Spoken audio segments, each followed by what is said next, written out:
Honorable Minister, unfortunately, could not come here. Otherwise, he would have explained the kind of infrastructure which we are building in terms of transportation network in Hyderabad city, in terms of water facilities in Hyderabad city, in terms of waste reduction in Hyderabad city, and the kind of infrastructure is the right person. He is the ambassador of this city. He would have talked many more things about it. So we are going to do all that. He said, not only that, don't stop with that. You create all the radiance of Hyderabad city. It's an excellent city. It has no geographical limitations whatsoever. Every advantage is there for Hyderabad city to be a global hub of activity, to be a global hub of technological development. So you try to expand the metro to all diagonals and all radials of the city, and also all around the city in the overall already the right of way is available. So this is the master plan.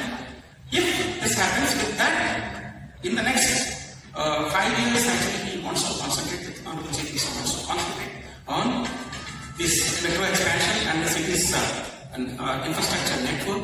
With this, Hyderabad will have 415 kilometers of metro, almost on par with or even exceeding Delhi. So this is the vision of Telangana government to make Hyderabad a sustainable city. Not only that, in terms of water management, somebody will be talking about water management. For the next 100 years, Hyderabad will not have water scarcity. Both from Godavari River and from Krishna River, we have brought water, and more TMC is going to be brought to Hyderabad city. What else you want actually when you have water, when you have good public transportation system, and then we have plans. The vision of the Chief Minister is that Hyderabad in particular and Telangana is a God-gifted state. In the very few states in the country have the kind of advantage Telangana has. Our capital is right in the middle of the state. And imagine from all corners, whether you are talking about Mehboob Nagar, Kurnool, that road, or whether you are talking about Nalgonda, Vijayawada road, or you are talking about Karimnagar road, or you are talking about Shamirpet, Medchal, Nizamabad highway, or you are talking about Patancheru and Sangareddy, that side, any part of the city, or Shakrabad, all these in whichever. Let us extend the metro up to the outer ring road and cover the entire outer ring road. And from any part of Telangana, when they come to Hyderabad city, in future we will even have rapid rail systems as Delhi is building RRT system. So they are going to stop the vehicle or whichever mode of transport they have come. They will be on the outer ring road. We are going to create parking complexes, multi-level parking complexes at all the places which we have identified.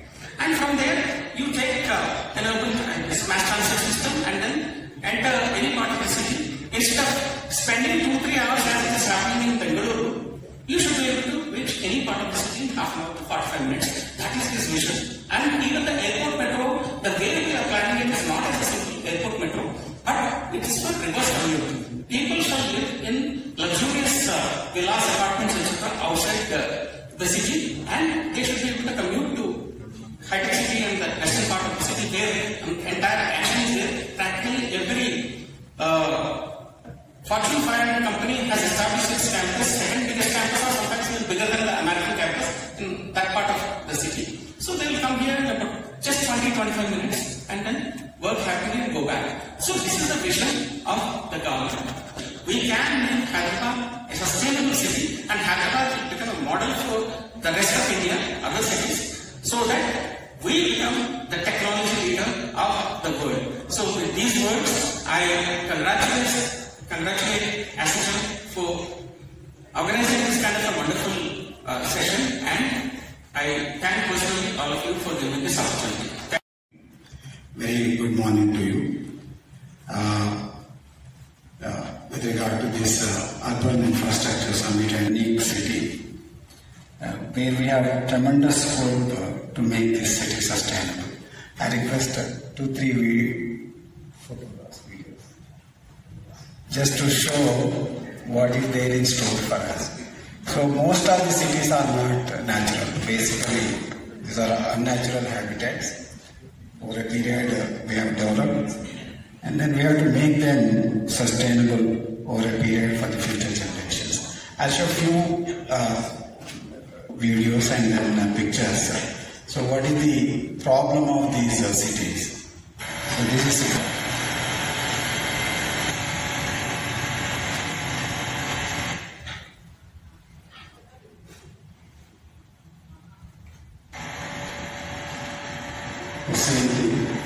the firefighters are making some effort to reduce the fire.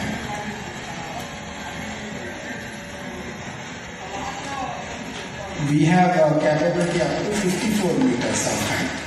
So that is called Granto machine. We can go up to 50 people. We don't have capability more than that. We are acquiring probably in next 1 year we will be acquiring up to 104 meters. Next one.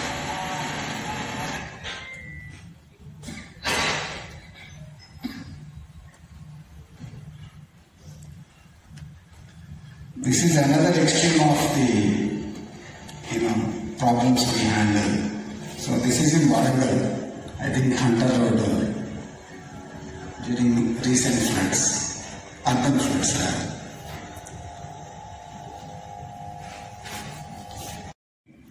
Very good morning to you. With regard to this urban infrastructure summit and unique city, where we have tremendous scope to make this city sustainable. I request 2-3 photographs, videos, just to show what is there in store for us. So most of the cities are not natural. Basically, these are unnatural habitats. Over a period we have developed, and then we have to make them sustainable over a period for the future generations. I'll show a few videos and then pictures. So what is the problem of these cities? So this is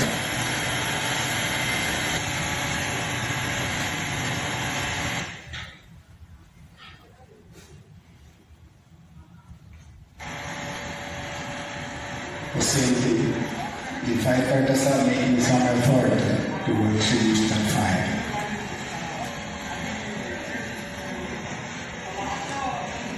We have a capability up to 54 meters of height. So that is called Granto machine. We can go up to 50 people. We don't have capability more than that. We are acquiring probably in next 1 year we will be acquiring up to 104 meters. Next one.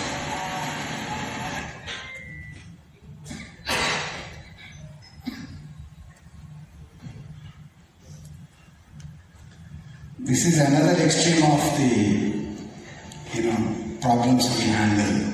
So this is in Warangal, I think Hunter Road during recent floods, urban floods.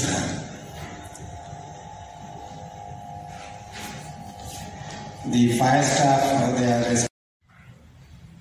At this moment, I will extend my compliment to Associate General and Mr. Ravi Kumar Reddy for organizing this summit.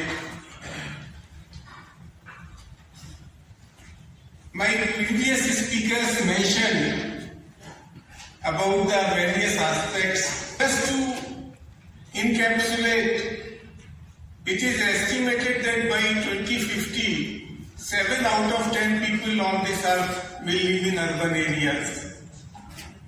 What do we mean urban areas in India? I will raise some basic questions.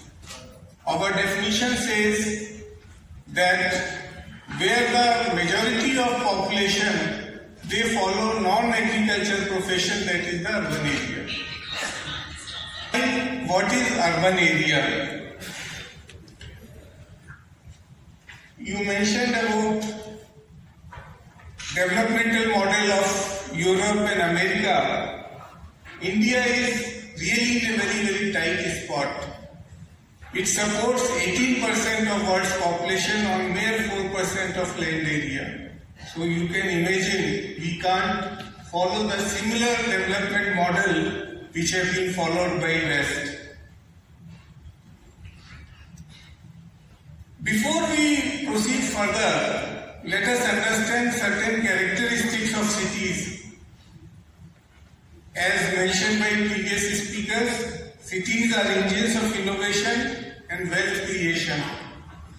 And this debate is not new. Plato and Socrates bickered in the Athenian marketplace, what is a city? What is a city which can offer? The great prosperity of contemporary London, Bengaluru, Hyderabad, Tokyo comes from cities' ability to produce new thinking and an enabling ecosystem. So infrastructure is one thing. Cities should have a soul which should encourage the new thinking and innovation. It is also a fact that cities consume natural and other resources at a higher rate and generate more waste at per capita level. When we talk about city infrastructure, it is not all about cement and concrete. It is also about quality of life, most of the citizens. Like pedestrian, the way he or she has to cross the road, there is absolutely a lot needs to be. At this moment, I will extend my compliment to ASSOCHAM General and Mr. Ravi Kumar Reddy for organizing this summit. My previous speakers mentioned about the various aspects. Just to encapsulate, it is estimated that by 2050, 7 out of 10 people on this earth will live in urban areas. What do we mean urban areas in India? I will raise some basic questions. Our definition says that where the majority of population, they follow non-agriculture profession, that is the urban area. What is urban area? You mentioned about developmental model of Europe and America. India is really in a very tight spot. It supports 18% of world's population on mere 4% of land area. So you can imagine we can't follow the similar development model which have been followed by West. Before we proceed further, let us understand certain characteristics of cities. As mentioned by previous speakers, cities are engines of innovation and wealth creation. And this debate is not new. Plato and Socrates bickered in the Athenian marketplace, what is a city? What is a city which can offer? The great prosperity of contemporary London, Bengaluru, Hyderabad, Tokyo comes from cities' ability to produce new thinking and an enabling ecosystem. So infrastructure is one thing. Cities should have a soul which should encourage the new thinking and innovation. It is also a fact that cities consume natural and other resources at a higher rate and generate more waste at per capita level. When we talk about city infrastructure, it is not all about cement and concrete. It is also about quality of life, most of the citizens. Like pedestrian, the way he or she has to cross the road, there is absolutely a lot needs to be done.